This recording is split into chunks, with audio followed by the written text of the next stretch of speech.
In this week's episode, we'll discuss the topic, should MMA techniques be part of traditional martial arts training?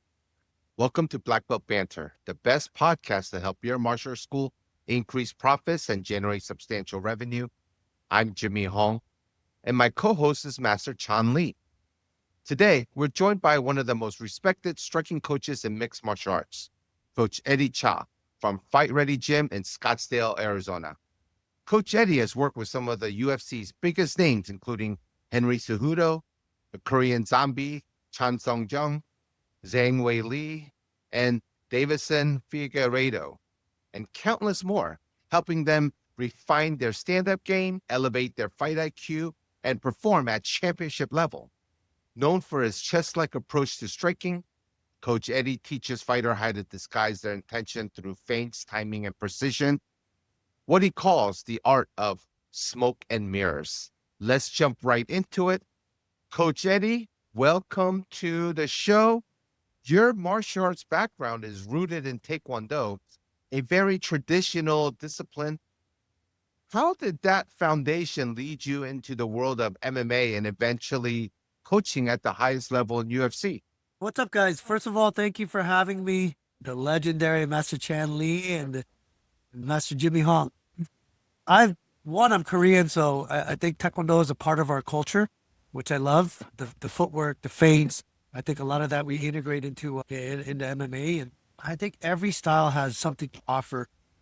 That's why it's mixed martial arts is MMA, right?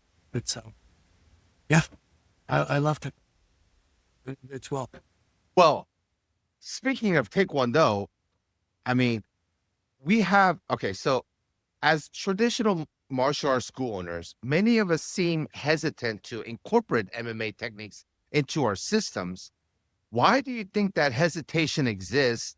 And what's like the real fear behind blending modern MMA techniques with traditional martial arts curriculum? I think that's the key word is tradition. They don't want to break tradition.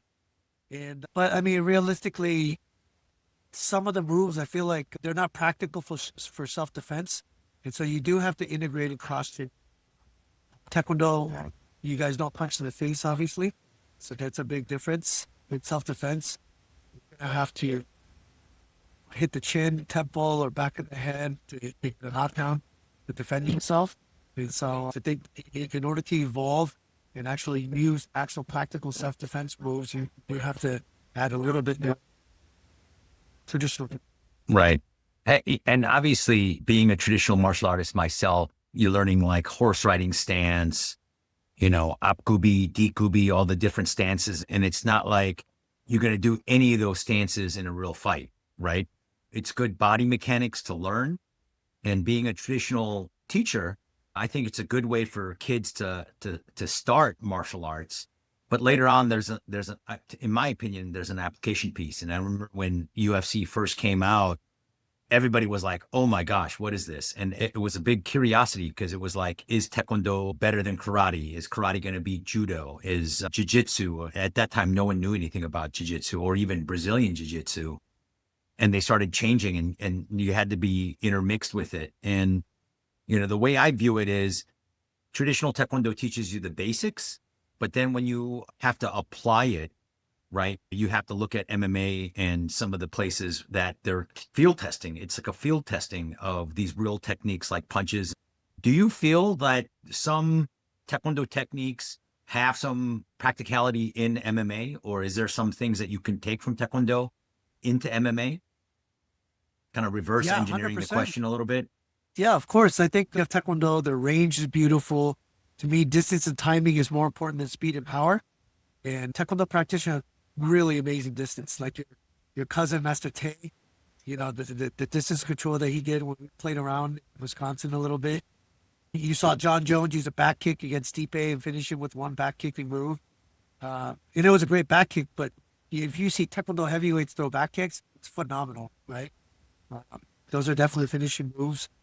I think they can go orthodox or southpaw. Taekwondo practitioners switch stance quite a bit too.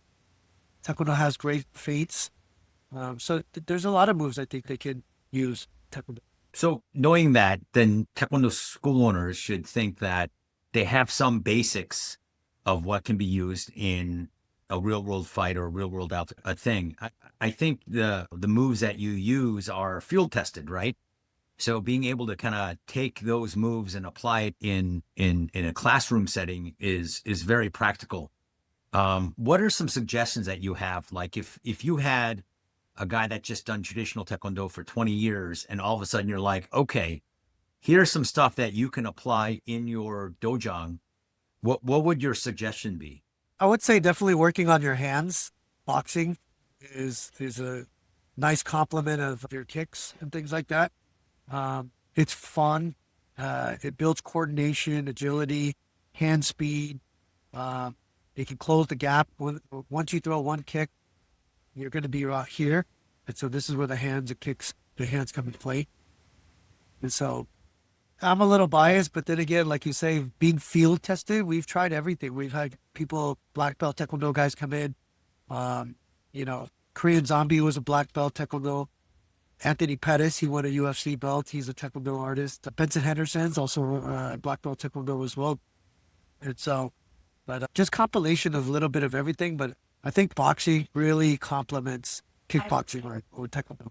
But can I just say, it's very cool that you're doing our podcast right at your gym and there's like activity going on in the background, Coach Cha. And this is like, I think one of our podcasts that we have actual live gym studio in the background going on. That's your gym in Scottsdale, Arizona. Am I correct? Yes, sir. Coach Cha? I wish I'd done it a little earlier. We had sparring for the fight team, but they probably don't want to be filmed.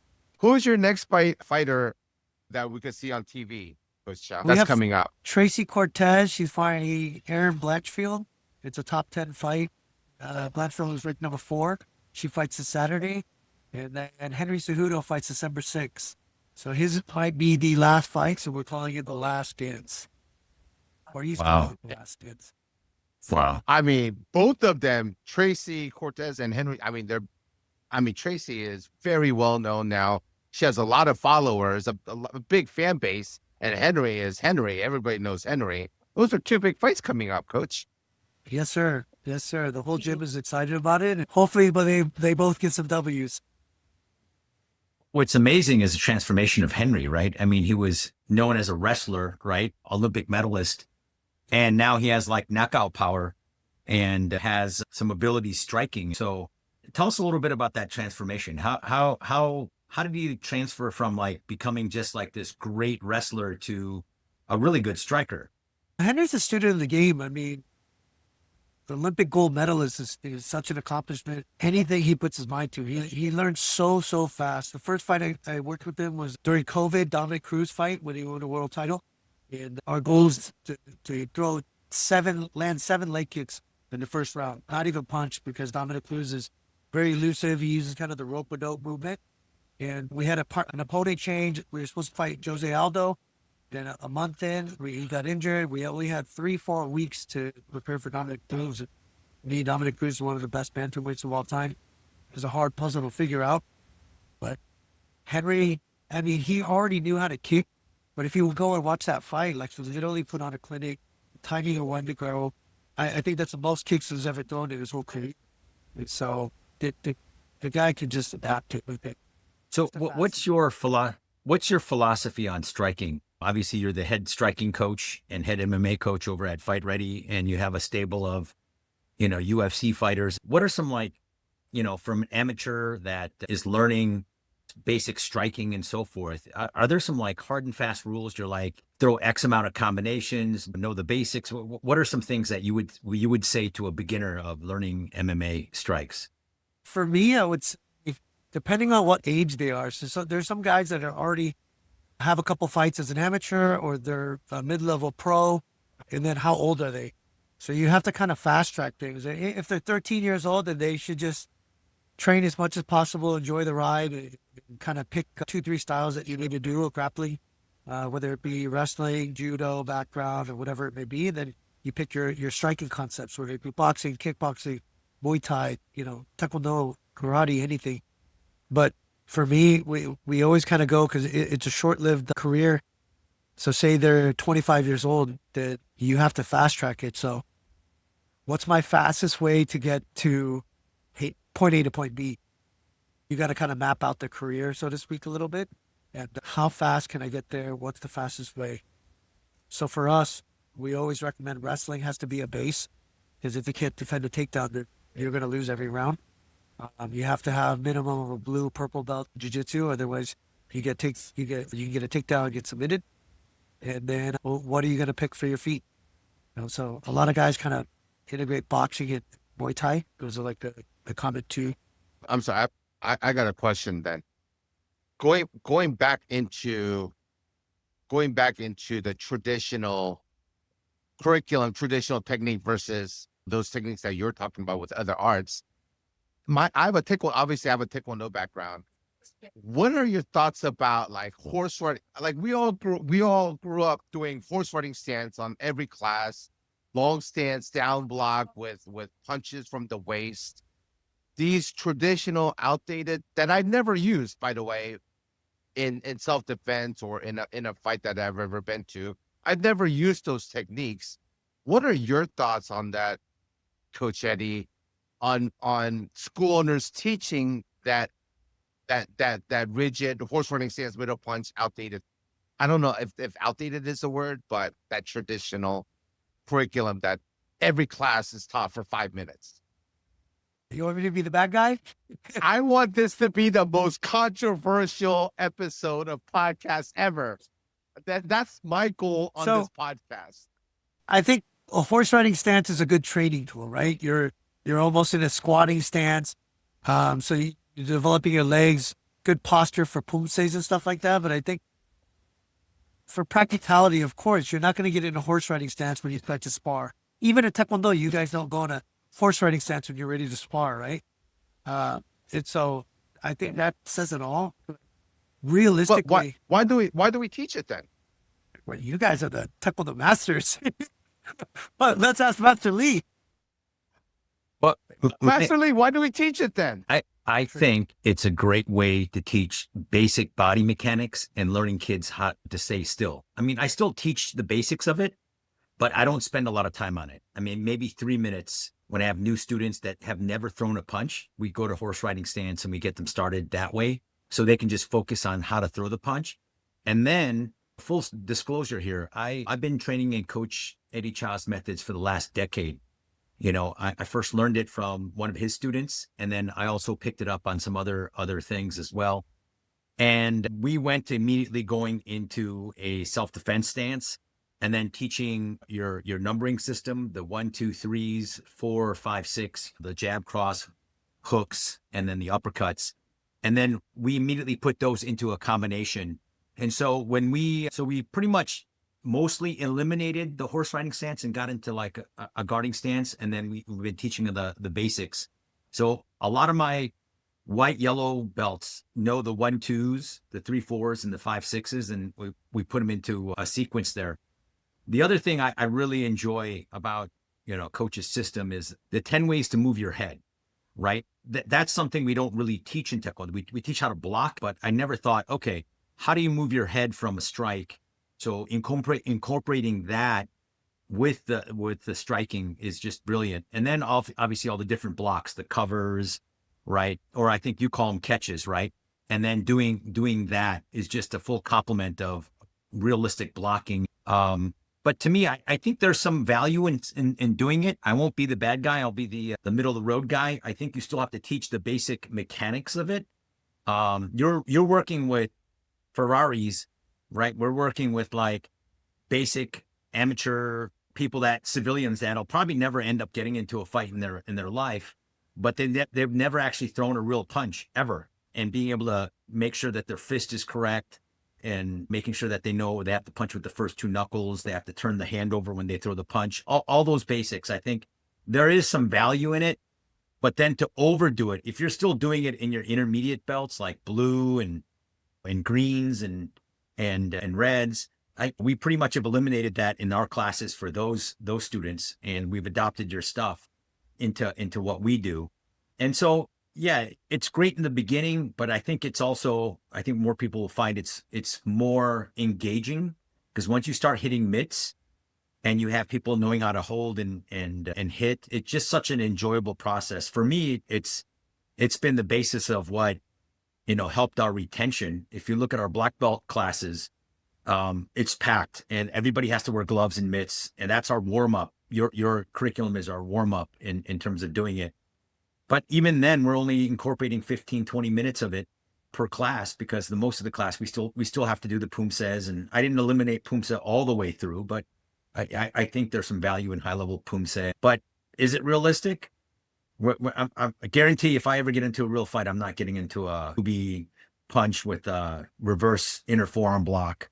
That's the last thing I'm going to do. I'm going to do a lot more of my head movement type stuff and not get hit. Yeah. Coach Cha, your thoughts on that? I agree 100%. Again, I keep going back to that word tradition. You see it a lot in most traditional style martial arts. They don't want to break traditions because this is how they were taught. They feel like they're going to lose some of that culture kind of a thing. But if we're going down to real fighting or self-defense in the streets or whatever it may be, you have to know how to defend yourself. And I think you're not doing your students justice if you're not teaching the proper moves. Like if they're a black belt and they're doing one-step sparring, starting here, doing this kind of stuff, like we should be showing how to put somebody down. If there's 2-on-1, well, what are the tactics here? And I'm just a realist, I like what works. And so, but I do agree that there is some value to it. Like I said, the force riding stance and everything else is strong legs. There is one thing that we can agree upon is how to make a proper fist and what to punch with the first two knuckles, keeping our wrist straight. Taekwondo does that beautifully too, right? And so there is Attention, all martial arts school owners. Are you ready to make next year your biggest year yet? Introducing ASA Live, monthly interactive coaching designed to help you grow, lead, and scale your school like never before. Our next live session kicks off with a powerful topic: 10 must-do marketing events to explode your school in 2026. Learn exactly how to plan, promote, and execute the 10 events that will consistently attract new students, boost retention, and drive steady revenue. Every single month, join Master Chan Lee, Master Tony Chung, and the team behind Black Belt Banner Podcast. Proven leaders who have helped schools nationwide grow through strategy, structure, and systems that actually work. Don't miss the opportunity to start your next year with a clear game plan. Sign up for ASA Live today. It's only $97 a month and you could cancel anytime. Visit asamartialarts.com/live to join today, and let's explode your martial arts school's marketing growth. Coach and Master Chanli, from my perspective, right? Every class I was doing a horse riding stance for 5 minutes, double punch, middle block, and then we had one step sparring in our curriculum for each belt, where we have to do a long stance down block and attack with a long stance punch, while the defense is like outside middle block and double punch or something like that. That just doesn't fly in today's like curriculum. It doesn't. And I know traditional school owners, they incorporate that every day with every part of their belt, right? And that's just what we do. But Coach Cha, your fighters are using these striking system techniques at the highest level in the octagon, where they're using it to win or lose these fights. That means that it's working at the highest level. Why shouldn't we take what we know works at the highest level in the UFC and mixed martial arts and incorporate it in our curriculum for our students? Why shouldn't we do that? What is our hesitation of replacing that? That should be a question Master for Master Lee, because I agree. Well, I'm with you 100%. I think curriculum, like doing the classes even here, curriculum is the hardest thing to find quality stuff to do, right? To keep people engaged for retention, for it to make it fun, and then being practical and making it a realistic thing. But I agree. I couldn't put it any better. So that's not really a question for me at all. Coach Eddie, it's not like once the sparring is more fun than than the 1, 2, 3, 4 mitts and combo. Mitts and combo is faster, more fun for the kids, curriculum wise. Everything is more fun using gloves and mitts versus one-sit sparring or horse stance or long stance or down blocks. I mean, it's a faster pace, it's practical, it's more fun. I can't think of a reason. Master Chan, maybe you could educate me, Master So, Chan Lee. so I got rid of all our one-sip sparring.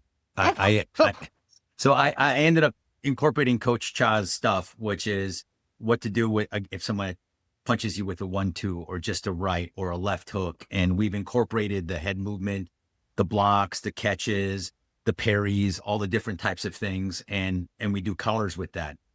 And it was so funny when I first worked with Coach Cha, he would teach me like 20 different things. And I'm like, wait. We're only going to use this for 10 minutes of our class. And we just had to like really strip away some of the basics and put it. But I will tell you, I know I have a great curriculum when I teach it. And then I look in the peanut gallery and I see the parents and they're doing it. They're moving it. They're like covering and hitting back. And I'm like, oh, okay. The parents are getting into it. And now we have a fair amount of our parents that are now taking classes with us because they've seen it. But what's funny to me is that, and I think Coach Chow will agree, Taekwondo masters are secretly huge fans of the UFC, right? How many Taekwondo masters have you met? And they're like, hey, what about this guy? What about this fight? And I bet you're like kind of shocked. You're like, holy cow, this person's like a huge fan of what we do, yet they don't teach any of it in their classrooms. Yeah, I think. Yeah, go ahead, Coach Eddie. No, I agree, and I think, and to be perfectly honest, people are afraid if they teach something that they're going to leave and go to join an MMA school or a Muay Thai school. But I mean, if they're going to do that, they're going to do it out of what I think. But why not teach them what they want? You know, try something different, make it fun. Like you guys say, everything is kind of proven. But for me, it's just fun. And at the end of the day, you guys can have good curriculum that's actually fun. That's how you're going to. Yeah. Well, one of the criticisms from traditional school owners is that if you incorporate a mixed martial art techniques where they don't bow, they don't show respect at UFC octagon. I mean, a lot of fighters do show respect to each other, but there is no bowing procedure. There is no traditional respect as we're accustomed to, and they associate the UFC techniques Jimmy with that. Yes, they associate the UFC techniques with that, so they don't want to lose the life skills that they're in teaching the kids. They don't want to lose the discipline, the respect, the attention skills by incorporating. Hey, UFC is doing this, but they're just fighting each other. I think that's the disconnect. And that's what they don't want to bring into their school system. Your thoughts on that, Master Chanli?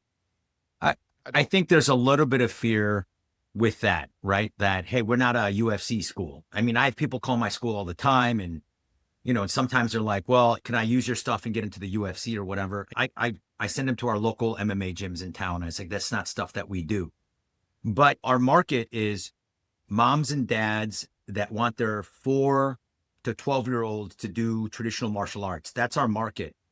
And they want to learn beyond the kicking and punching. They want their kids to learn how to be focused. They want their kids to be more confident. I don't think many MMA gyms focus on that. They focus on getting into the ring and winning. And the value of Coach Cha's curriculum is from the self-defense aspect, right? So if you look at any curriculum, there's the basic striking, right? You teach all the basic kicks. Then after that, you learn the forms, right? And then you have a self-defense component, right, in your curriculum, and then you break boards, right? I think on a self-defense level, you can use Coach Cha in UFC MMA striking as a way to have them learn self-defense. And it's a realistic type of curriculum that students enjoy. And my recommendation is you don't switch all the way over to doing MMA and UFC, but incorporating stuff that's realistic to your self-defense components of your classroom. I think that's a very important key point, and that you're learning from stuff that's been battle tested. Coach Cha, you run the Fight Ready gym over there. There are classes that you teach kids as well as adults over there. What's the difference? Do you instill the life skills that traditional school owners teaches in their Taekwondo and karate and Kung Fu schools? Or is is your curriculum and that character development different in that sense, Coach Eddie? Well, for our kids program, for kids kickboxing, it's literally run like a taekwondo program, but we just teach kickboxing. Everybody says yes, sir. Oh, okay. We have belts. We line up, we bow out. Credit to Master Lee, but he helps me with all the stuff, how to incorporate everything. But to be honest with you, we run it like a taekwondo class. Just don't teach taekwondo. We teach kickboxing, but the philosophy of respect, love your parents, the discipline. We have acts of discipline and everything else too. And so the adults is a little bit different. We get into more of practicality stuff talked about. We have but we do test the same way. We test every 3 months. We have armbands for the adults instead of belts, but for the kids, we have belts. Yeah. But how many MMA schools do you feel like are doing what you're doing with kids? Right. Well, it's hard to say. I haven't seen a lot of MMA kids programs yet, so it's hard to say. But I think we're definitely unique. We have a great coaching staff with Coach Bobby Moffitt. He does a phenomenal job with the kids. We also have an MMA class, and we have a jiu-jitsu class. So most of the kids, we encourage them to try all three. The MMA classes, they'll teach a little bit of grappling, which is the wrestling aspect. The jiu-jitsu teaches the ground, the kickboxing teaches the food. In Orange County, where I live, kids' Brazilian Jiu-Jitsu schools are it's on the rise. It's exploding, Coach Eddie. I mean, it's catching fire like Taekwondo was 20, 30 years ago. And that a lot of that attributes to UFC and the popularity of UFC and mixed martial arts. I don't know if they're teaching, I'm assuming they're teaching the life skills with it. I mean, as martial artists, I think all schoolers teach life skills with that. I mean, is that the same case over there in Phoenix and Milwaukee as well?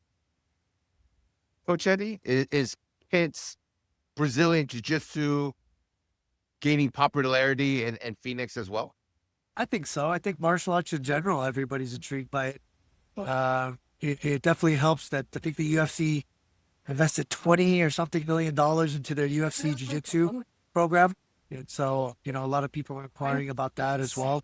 We have a 7-time world champion Jiu-Jitsu professor that in charge of our program, Professor Vinicius. He's phenomenal.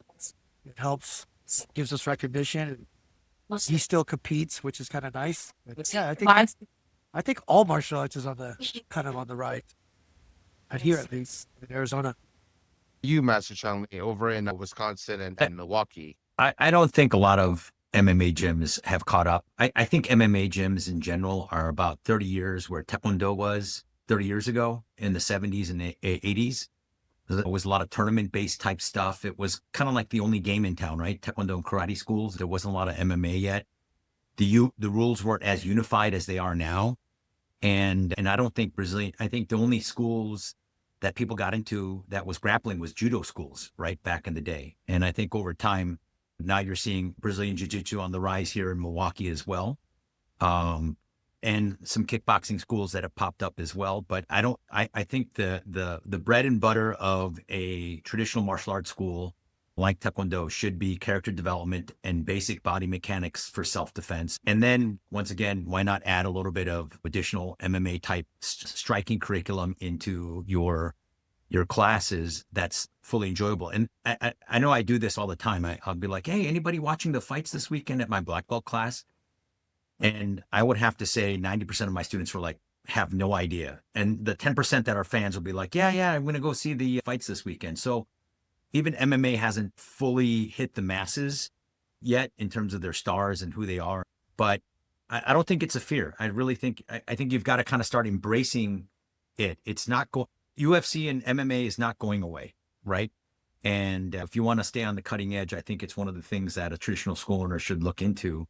And I know we have, and we're very proud of the fact that we lean into it and make it a part of our curriculum. It's not 100% of what we do. I also do eskrima and stick fighting. It's a small sliver of what we do. And I know some Filipino schools are like, that's not a real eskrima school. I'm like, yeah, we're not. We teach the basics. But if my students happen to be in a fight and there happened to be a stick there, they would kind of know how to use it as opposed to not doing it. But anyway, going back to the MMA, I think MMA strikes, I think it's just a necessary evolution of what we should do as traditional school owners, and incorporating the next wave of that. Coach Eddie, for traditional school owners who have no, what is your first recommendation? How should they transfer, or how should they start incorporating that striking system into their curriculum, traditional curriculum? What is your first piece of advice for them? The first step would be go to eddiecha.com and contact us, and we will get you started. Everything is laid out, the curriculum. There's tons of Taekwondo schools that are already implementing it. Chanli is one of them. We have 5 studios that are doing it. Daily, Swansea. Everybody's doing. I think their biggest fear is, I don't know how to get started, or I don't know enough to teach it. We have videos, but on top of that, I think the biggest thing, if I go do a seminar out there, everybody wants to do it differently. But Friday, we can do staff training, get them comfortable to how to jab or cross, or the basic asterisks, the head movement, right? And then we can even do like, okay, show me how you can teach a class for 15 minutes. Go, what to say, key points, how to structure a class.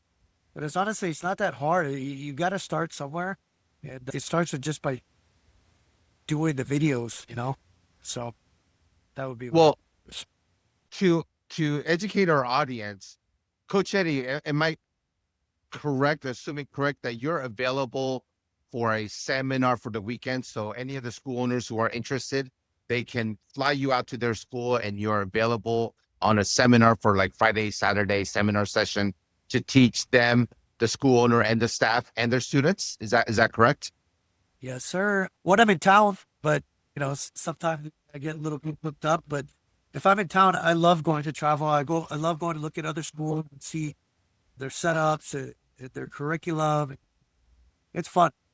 I enjoy going to seminars. So the way we did it when we had you out, Coach, is Friday during the day, we had all our staff learn all the basics: how to throw a jab cross, all the different punching combinations, how to move the head, how to hold mitts, and then how to put these combinations in sequence together. And it made our staff a lot more confident in what they were learning. And then that in turn made them very confident. And then our staff, the following day, we told our students that we were going to do a new curriculum and that we're going to learn from the source. Our black belts came and they held mitts for the lower ranks. So we did 2 seminars. We did a seminar for our lower ranks to introduce all the curriculum and taught them how to do all the basic punches. And so we had a lot of mitt holders out there, had all the kids learn all the basics and show off curriculum. What was comical to me is that I was sort of like, hey, coach, these are kids. You got to talk to kids a little different, and you can't talk to them like they're grown adults. You were brilliant. He really knows how to work. He's a master teacher. He just knows how to work with kids and all that. And then in the afternoon, we did an advanced level coaching for all our red and black belts, and that knew a little bit more before coach came out. And, it was highly enjoyable. It was 2 hours each. We made obviously all the money back and then some from gear sales and also from seminar fees. So it was a win-win for us. The school made a little bit of money, coach made some money, and it was perfect. And it was a good time for me to kind of get immersed in your philosophies and doing it. What's crazy to me is you and I are the same age, yet I don't move like you. I've been trying to copy you. You but move better. my kids are my own kids are like, Dad, why do you look so old? I'm like, what do you mean? I move just like Coach Eddie. I move like a cat. Look. But anyway, that's not the response I got from my own children. And my kids, they love, here's another kind of thing, right? I think most Taekwondo masters kids, they're kind of burnt out from doing Taekwondo. My kids like, oh, Coach Eddie's coming. Okay, Dad, I'm going to be at the school. I'm going to go learn. So I knew we had a hit when even my own children were like coming in to like learn your stuff and learn from you.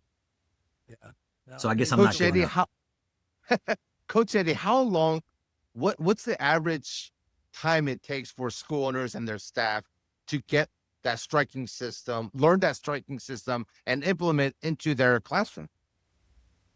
I think everybody's different, but it all depends how much you put into it, like anything else, right? Like some people pick it up quickly, some people don't. But the biggest thing that we all have in common is we're all instructors. We know how to teach. And so I could teach, I'm a blue belt jiu-jitsu and I haven't rolled in 10, 15 years, but I could go teach a basic jiu-jitsu class. I could go teach a taekwondo class. I could go teach anything if I needed to. And I think taekwondo instructors are the same way. Uh, I think they lack confidence because it's something new, but teaching to me is the same thing. All you need is a format and a structure. The warm-ups, what you're going to teach, for how long, just little things. And so, to be honest, for me, I don't think it takes that long, especially when you're doing 2 hour seminars, 2 seminars. If you go back to back, you're going to be proficient at holding and you're going to know the basic fundamentals. And then from there, it's just a matter of how you teach, what your goal is, how you get to the curriculum. But it's honestly not that hard.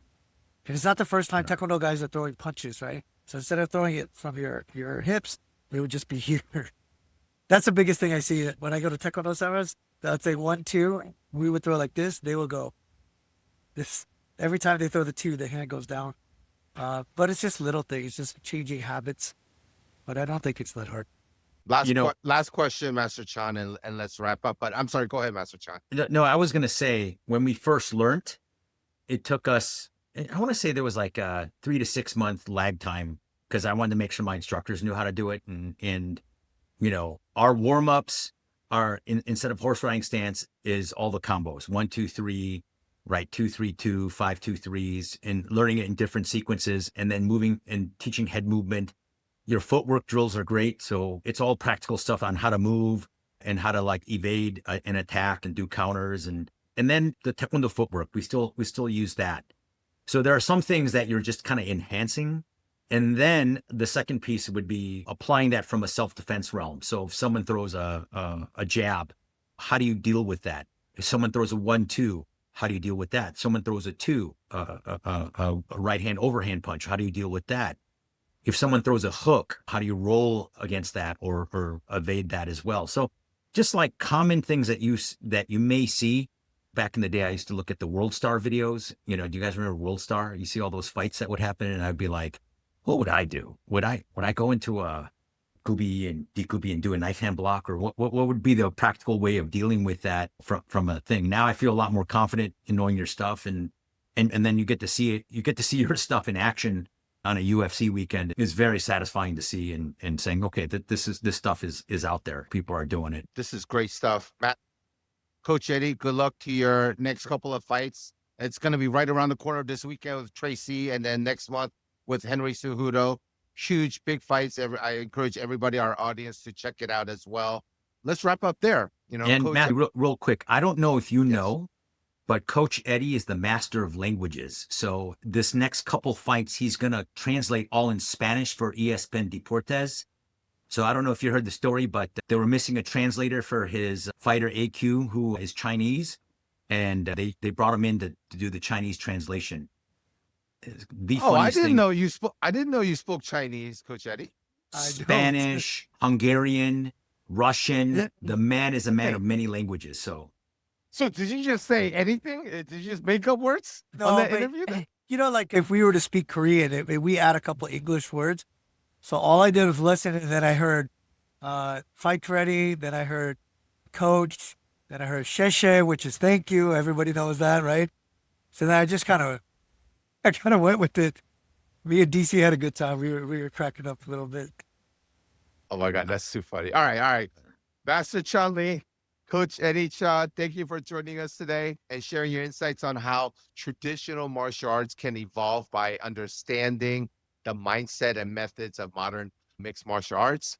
For our listeners, whether you're a school owner, instructor, or lifelong martial artist, today's conversation is a reminder that growth doesn't mean losing tradition.